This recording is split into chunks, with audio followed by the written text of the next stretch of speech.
Welcome back. In this video, we'll discuss how to do research for writing a book.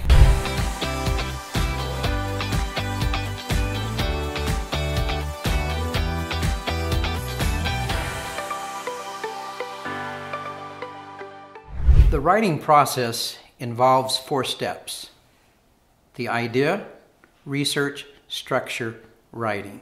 The irony is that you will begin writing your book by what you know. But you have to tackle it like a prize fighter sizing up the competition.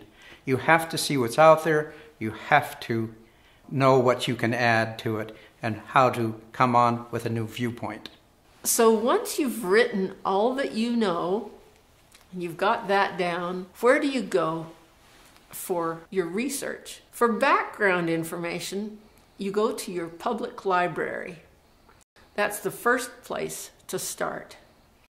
There are lots and lots of resources in the library that you can go to.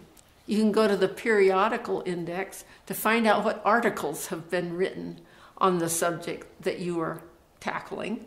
There's, of course, books. You can read all the books on those subjects because they're cataloged by subject. If your subject is of a technical slant, has a technical slant to it, go to the nearest university library and do the same thing there. Go to the periodical indexes. You can go to the checkout books. Many of them will have papers that have been prepared by doctoral candidates that you can use that have a different slant to what you are searching for. Not long ago, Carolyn and I attended a seminar where the teacher who was talking to us about how to use the web and the internet, whenever we asked him a question, he always said, "Well, have you Googled it?" And that became our catchword for that conference. Have you Googled it? That is a bit of advice because the internet does have a great bit of information in it. The trouble of it is, it's like a giant bulletin board.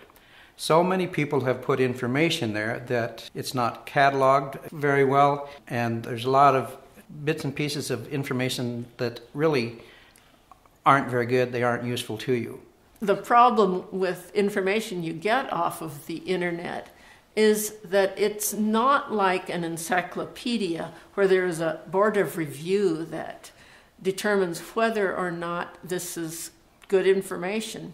It's just there. So when you are searching the internet, make sure you check where the sources are. And if they don't list any sources, you know that they really aren't a qualified source for you. But if they list primary sources, go to those primary sources and check it out.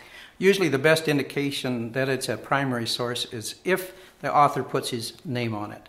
But even then you need to be careful because you need to really verify and validate the information that you get off the internet. There are millions of pages there. Sometimes the search engines will drop you in the middle of a website and information is strange there. So what I do is I always go to the home page to see where I am, and then I'll go to that information to see if that's something that I want to use. At that point, when you go to the home page, you can qualify whether or not they are using primary sources, whether or not it's a qualified source for you to use for your research. The best place to go for writers seeking for information is called the deep web. And this is a part of the internet that many people don't know about, many people don't use. The deep web is a collection of websites for academics and professional people. That's where you can find a lot of good information. They are organized into topics. You can search by topic. It does include graphics, but the spiders can't reach them, so they're not extremely searchable. I find that difficult kind of to use. It's a lot more difficult than just Googling it. But the information down there is it's like going into a mine and taking out the jewels. You find the deep web by just typing into your browser deep web. And it'll take you to a website that will contain a directory of all of the websites in the deep web.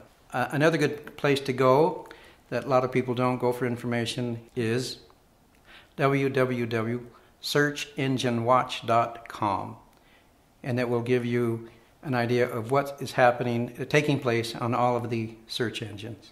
How do you know when you've done enough research? This is not a process that will take forever.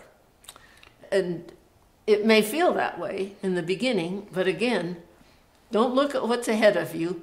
Look at where you've been.